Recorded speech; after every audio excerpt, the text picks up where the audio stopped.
Very funny bro. Very funny bro. Next video में मेरा नाम लेना प्लीज। कोई तरीका है भीख मांगने का? फाइनली डिसाइडेड कि मुझे किस पे फिल्म बनानी है। आगवा का बच्चन पांडे। देखो मालूम है कौन है वो? अरे किलर है यार वो। देखो मालूम है कौन है वो? नहीं, अगर वो बोल रही है कि मुझे बच्चन पांडे पे पिक्चर बनानी है तो जाहिर सी बात है ना, पता ही होगा उसको कि कौन है वो। नहीं, अगर उसने बच्चन पांडे पे मूवी बनाने का डिसीजन लिया है तो जाहिर सी बात है ना, उसने उस पर रिसर्च करी होगी तभी तो डिसीजन लिया। और अगर ऐसा नहीं है तो फिर ये तो वही बात हो गई कि कल को राजू हिरानी बोल रहे हैं कि यार मुझे संजू पे पिक्चर बनानी है। बाय द वे, ये संजू है कौन, करता क्या है? तो चलो भाई, यहाँ पर क्या मिस्टेक हो रही है वो आप ढूंढने की कोशिश करो। मैं आपको 10 सेकंड दे रहा हूँ और अगर मिल जाती है तो नीचे कमेंट में जरूर बताना। Your time starts now.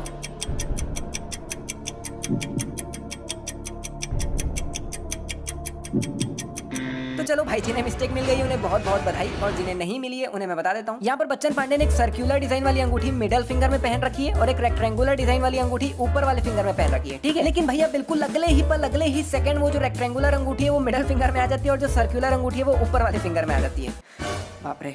नहीं भाई, देख लो, दोनों सीन को साइड बाय साइड दिखा रहा हूँ। पहले कौन सी अंगूठी कौन से फिंगर में थी और बाद में कौन सी अंगूठी कौन से फिंगर में हो जाती है। थक गया भाई। अंगूठी, फिंगर, सर्कुलर, रेक्टेंगुलर। साला टंग ट्विस्टर हो गया, मुंह से नहीं निकल रहा। इतनी मुश्किल से तो इसकी रिकॉर्डिंग किया हूं मैं। मुझे लगा यहाँ पर ये जो बंदा जल रहा है वो शायद मर चुका है, इसीलिए हिल डुल नहीं रहा होगा, लेकिन जिंदा है भाई। मतलब जिंदा आदमी जल रहा है और हिल नहीं रहा है। नहीं, अब मुझे कैसे पता चला कि ये जिंदा है? अगर आप ध्यान से सुनोगे तो बैकग्राउंड में आपको इसके चिल्लाने की आवाज सुनाई देगी, करके। मतलब जलता हुआ आदमी जिंदा है, जोर जोर से चिल्ला भी रहा है, लेकिन शरीर में कोई मूवमेंट ही नहीं है। वाह। अबे एक मिनट, यहाँ पर एक जिंदा आदमी जल रहा है और मैं साला इधर बैठ के उसके मजे ले रहा हूँ। सॉरी भाई। कैसे कैसे लोग रहते हैं यार यहाँ पे? हर किसी से करता है साले की ऐसे घूरेगा। नहीं, यहाँ पर ये अरशद भाई इतना डर क्यों रहे मेरे को वो समझ नहीं आ रहा है। मतलब भाई पेंडुलम तो इनको देख भी नहीं रहा है। नहीं भैया, पेंडुलम की शक्ल देखो, वो लगातार इसी को ही घुरे जा रहा है, यानी कि वो इसी को ही मारने वाला है। और इधर अरशद भैया बिना मतलब ही डर रहे हैं और जिसको सच में अभी पड़ने वाली है उसको भैया कोई खबर ही नहीं है, मस्त बैठ के चिल मार रहा है।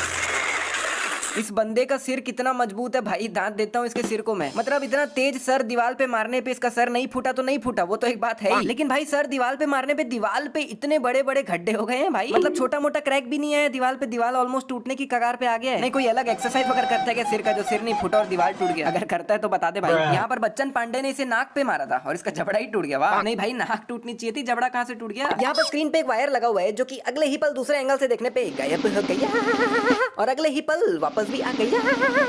और यहाँ कैमरा और स्क्रीन के बीच में एक लाइट भी पड़ा हुआ है जो कि इस वाले एंगल से देखने पे बीच में लाइट होता ही नहीं है भाई। अब यहाँ पे इन दोनों के पीछे ये दो लोग भी है, लेकिन वही जब फोटो में देखते तो पीछे से दोनों गायब भी हो जाते भाई। नहीं, कहाँ गए? यहाँ पर बच्चन पांडे कैसे भी गन को ऊपर नीचे करके गोलियां मारे जा रहे हैं, लेकिन इसकी सभी गोलियां जाकर पेट में ही लग रही है। जिस हिसाब से ये गन को ऊपर नीचे कर रहा है, गोलियों को और भी काफी जगहों में लगनी चाहिए थी। बड़ा हरामी हो बेटा। घोड़े लग गए। घोड़े नहीं लोग। पता है मुझे, तेरे सामने बोल नहीं सकता। इतना ही था तो सिर्फ लग गए ही बोल देता भाई, घोड़े बोलने की भी क्या जरूरत थी, उसमें भी समझ आ ही जाता। बात तो सही है। भाई मुझे तो इस बंदे के लिए तरस आ रही है, बेचारे को कितना जोर से लगा होगा। नहीं मतलब भाई ये मार किधर रहा है, शक्ल इधर है, उसका घूसा उधर जा रहा है। नहीं भाई, मुझे पता है कि शूटिंग चल रही है और रियल में तो नहीं मारते हैं, इसलिए ऐसे मिस्टेक्स को मैं कभी दिखाता भी नहीं हूँ। लेकिन भाई यहाँ पे तो लिटरली उसका हाथ साइड में जाता हुआ दिख रहा है बिना स्लो मोशन किए। नहीं भाई, एटलीस्ट घूसा को उसके मुंह के सामने तो लाके रोक, साइड में ही ले जा रहा है भाई। यहाँ पर बच्चन पांडे ने इसके सिर में भयानक तरीके से पत्थर मारा है, इसके सर से खून भी निकल चुका है और अब ये बंदा गिर चुका है, इसका सर फट चुका है, इसकी हालत खराब हो चुकी है, लेकिन 2 सेकंड में फिर उठ जाता है मारने के लिए। मतलब कमाल है भाई, his dedication to work is amazing. It's fantastic यार, it's mind blowing, fantastic. Hrithik Roshan की आवाज निकालने की नाकाम कोशिश की है अभी मैंने।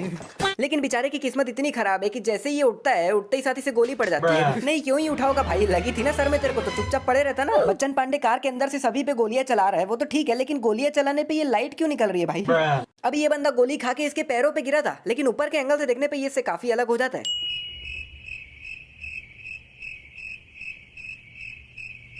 भैया अगर ये इस तरह से नाच नाच के कैमरा हिला हिला के शूटिंग करेगी ना, फिर तो बन गई इसकी पिक्चर। फिर बाद में जब रिकॉर्डिंग देखने बैठेगी तब इसको कुछ ऐसा फुटेज मिलेगा।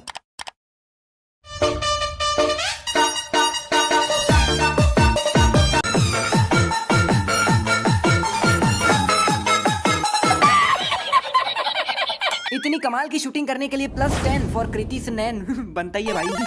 एक तो ये बंदा वैसे ही टेंशन में है, सामने से धोखा मिला है इसको और पाजी इसको और मारे ही जा रहे हैं। अरे बख्श दो यार। भाई इसका सूर्यवंशी का हैंगओवर उतरा ही नहीं है लग रहा है अभी तक। नहीं, अगर आपने सूर्यवंशी ध्यान से देखी है तो इसका शक्ल देख के लिटरली ऐसा ही लग रहा है कि ये सूर्यवंशी का आतंकवादी है।